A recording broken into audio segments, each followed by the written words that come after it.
Welcome to Ridhima kitchen. வாங்க இன்னைக்கு நம்ம வீட்டு ஸ்டைலில் ஒரு அரிசி பருப்பு சாப்பாடு பார்க்கலாம். நான் வந்து அரிசி பருப்பு சாப்பாடு நிறைய விதமாக வைக்கலாம். ஒரு ஸ்பூன் ஜீரகம் எடுத்து வச்சிருக்கேன், அரை ஸ்பூன் குருமிளகு எடுத்து வச்சிருக்கேன், 3/4 ஸ்பூன் வர கொத்தமல்லி எடுத்து வச்சிருக்கேன், ஒரு 6 பல்லு பூண்டு எடுத்து வச்சிருக்கேன், ஒரு கொத்து கருவேப்பிலை. இதெல்லாம் பொடிச்சிட்டு வந்துடலாம். இது 2 டம்ளர் அரிசிக்கு தேவையான அளவு. பருப்பும் அரிசி 2 டம்ளருக்கு தேவையான அளவு. பாருங்க, இந்த மாதிரி நல்லா நம்ம ரசத்துக்கு பொடிப்போம் அல்லவா, அது மாதிரி அதைய தட்டிட்டு வந்துட்டேன் நான். இருங்க பார்க்கலாம். கடுகு போட்டுக்கிறேன். இதுக்கு கொஞ்சம் கடலைப்பருப்பு போடணும். உளுந்து பருப்பு தேவையில்லை. நம்ம கடுகு டப்பால் இருக்கிற உளுந்தே போதுமான அளவு. பாருங்க, 4 வரமிளகா கட் பண்ணி வச்சிருக்கேன். சின்ன வெங்காயம் தான் அதுக்கு நல்ல டேஸ்ட்டை கொடுக்கும்.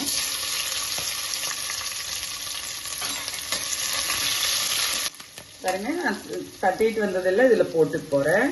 வெங்காயம் வணங்கணுன்னே கண்ணாடி பதம் வந்தோடனே இதை போட்டு போகிறேன்.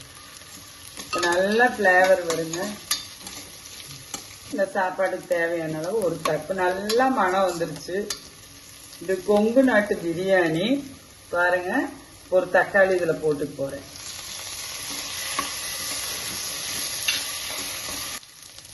பாருங்க, இந்த சாப்பாட்டுக்கு தேவையான அளவு மஞ்சள் பொடி இதில் போட்டு போகிறேன். ஈஸியாக வச்சிடலாங்க. சமையல் பண்ணுற குழந்தைங்க எல்லாமே ஈஸியாக சமைச்சிடுவாங்க. இந்த சாப்பாடு டிஃபனுக்கு நம்ம லஞ்ச் பாக்ஸுக்கு கூட இது நம்ம கொடுத்து அனுப்பிடலாம். இவ்வளோ தேங்காய் வந்து நான் கீறி வச்சிருக்கேன். நம்ம இந்த சாப்பாடு வந்து முதல்ல சாப்பாடு இறக்குற ஓரத்துக்கு தான் இந்த பல்லு எல்லாம் தேங்காய் கட் பண்ணி வச்சிருக்கிறத போடுவாங்க. இந்த சாப்பாட்டுலேயே திருவியும் அரை மூடி தேங்காய் போட்டுக்குவாங்க. நான் கட் பண்ணி வச்சிருக்கேன், அதை இப்போ போட்டுற போகிறேன். இந்த சாப்பாடு சாப்பிடும்போது வாயில நம்ம ஒரு சாப்பாட்டுக்கு ஒரு தேங்காய் பல் படணும்னு சொல்லுவாங்க. அது அவ்வளவு நல்லா டேஸ்டா இருக்கும். பாருங்க, 2 டம்ளர் அரிசிக்கு பருப்புக்கும் சேர்ந்து நான் 4 டம்ளர் தண்ணி.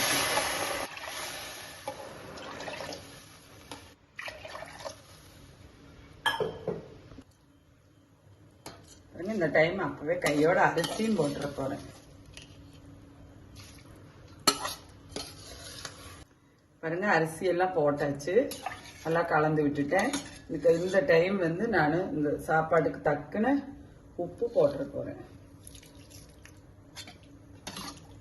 சாப்பாடு ஒரு கொதி வந்துட்டு வேணும். நம்ம எந்த தாளி சாப்பாடா இருந்தாலும் குக்கர் மூடி வைக்கிறதுக்கு அப்ப நல்லா டேஸ்ட் வரும்.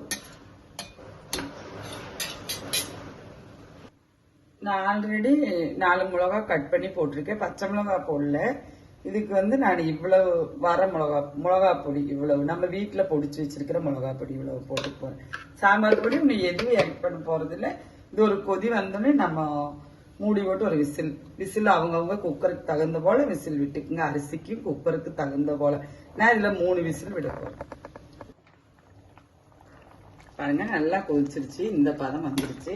இந்த டைம் நான் வந்து ஒரு 7 சின்ன வெங்காயம் கட் பண்ணி வச்சிருக்கேன், அதையும் போட்டுற போறேன். ஒரு ஊத்து மல்லித்தலையும் போட்டுற போறேன்.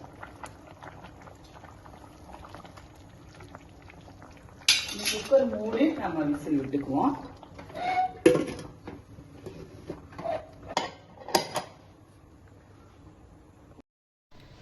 வாங்க, அரிசி பருப்பு சாப்பாடு ரெடி ஆயிடுச்சு. விசில் எல்லாம் அமர்ந்துருச்சு. பார்த்தீங்களா எப்படி வந்திருக்குதுன்னு? பாருங்க, உதிரியாக வந்திருக்குது. வேணுங்கிறவங்க இதுலேயே கொஞ்சம் நெய் விட்டுக்கலாம், இல்லைன்னா சாப்பிடும்போது கூட விட்டுக்கலாம். இந்த சாப்பாட்டுக்கு வந்து கத்திரிக்காய் உருளைக்கிழங்கு பொரியல் வந்து ரொம்ப மேட்ச் ஆகும். கத்திரிக்காய் உருளைக்கிழங்கு பொரியல் எந்த ஸ்டைலில் செஞ்சீங்கனாலும் இந்த சாப்பாட்டுக்கு மேட்ச் ஆகும். பாருங்க, அரிசி பருப்புக்கு சாப்பாட்டுக்கு மேட்சான கத்திரிக்காய் பொரியல் வச்சுருக்கோம். வாங்க, நம்ம வீட்டில் சாப்பிடலாம். நன்றி, வணக்கம்.